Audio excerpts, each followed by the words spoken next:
Okay, very nice talk. First things, you already mentioned that it is only in vitro studies, not in vivo. So, first question is that how do you know that then bioavailability of this drug?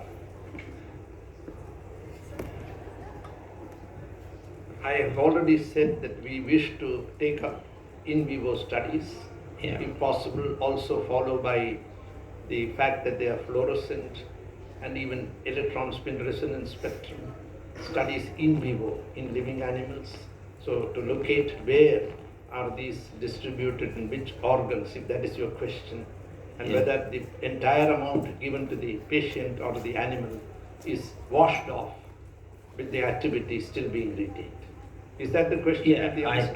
I believe it will work. But my next question is next generation. Can you make this carbon nanoparticle very specific, like you can tag something to make it cancer cell specific delivery? You actually, Like you can add the IRGD in the carbon nanoparticle. I will answer that question in a positive sense.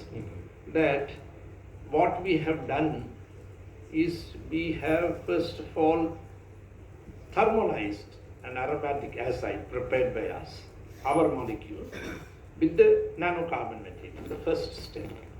Second step was a very deliberate strategy, that is to generate carboxylic acid groups on the periphery. That means the polarity increases, water solubility increases. That is not yet answering your question. Your question is very well answered, that in all these molecules there are so many free carboxylic acid groups.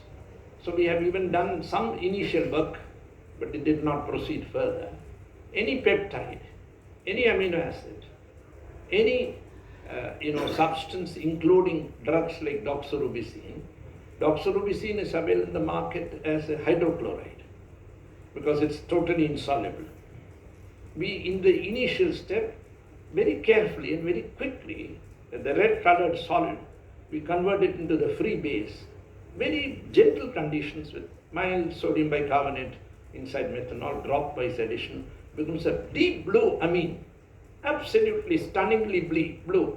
And then we actually combine this with the carboxylic acid group on the periphery. So any such drug we can couple with the exterior portion wherever we want this to be delivered. We have done some initial work to be more pointed towards your question.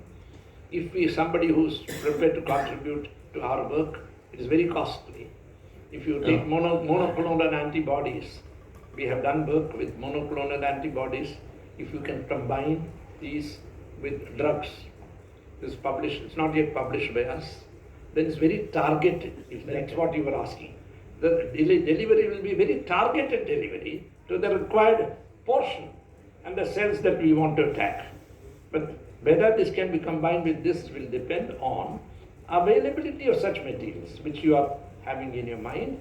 If we are given such materials, we can bind it to our stuff and then note and study the delivery in different parts of the system by following the fluorescence, and also not only fluorescence but also in living systems do electron spin resonance to trace the presence of the molecule.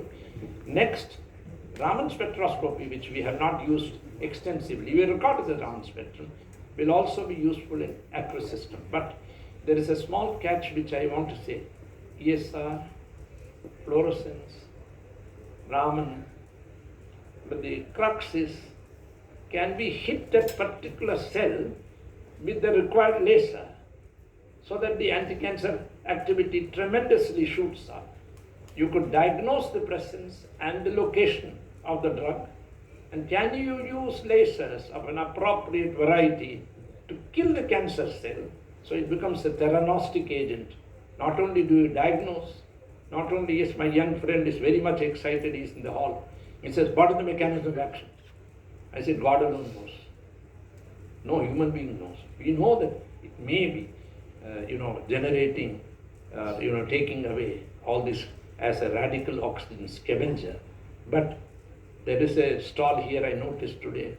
I read a paper from the University of Delhi South Campus the other day, yesterday in my flight from South India, that they have done work showing that parts of chromosome 6 and parts of chromosome 18 are transferring with each other? Is it at the genetic level? I do not know. So there are many possible explanations for mechanism of action. But I would like to hope and dream that not only these drugs per se, which are water soluble, nano, almost no side effects, but can they be used for diagnostics and simultaneously for treatment?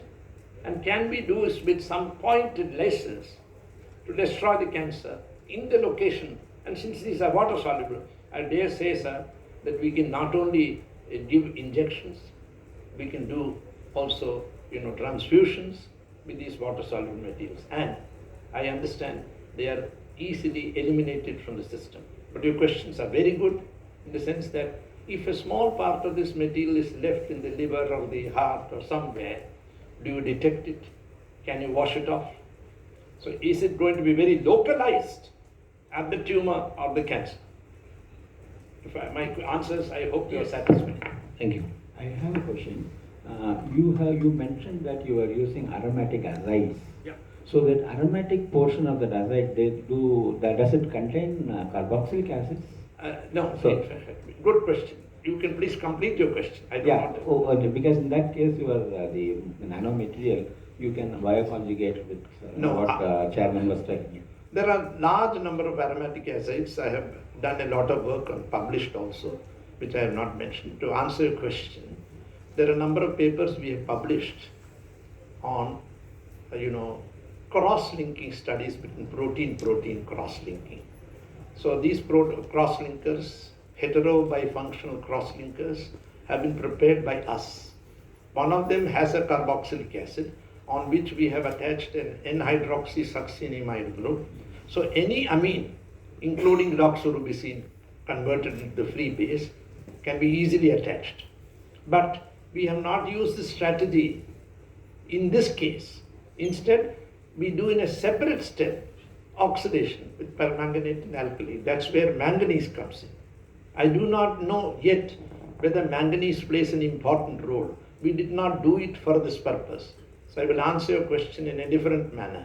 We have removed the manganese two ways, either with alkali or with passing of hydrogen sulfide. So the manganese disulfide drops out, we filter it.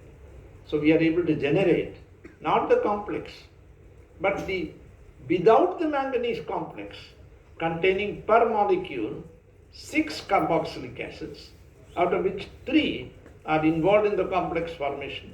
And those 3 carboxylic acids per molecule are available for what the chair asks, for binding other molecules using EDC or DCC strategy, which is a well-established strategy. Even nucleotides can be bound to these carboxylic acids. I don't know whether I have answered your question. Yes. Thank you. Thank you. I think we move forward. Yeah. And if anybody has questions, you can ask later. Thank you, sir. That's it. Once again, I thank the organizers, I thank the chair, the co-chair, and all of you for giving me this unique opportunity. But I hope it goes beyond this talk so that we can interact with each other. Thank you so much.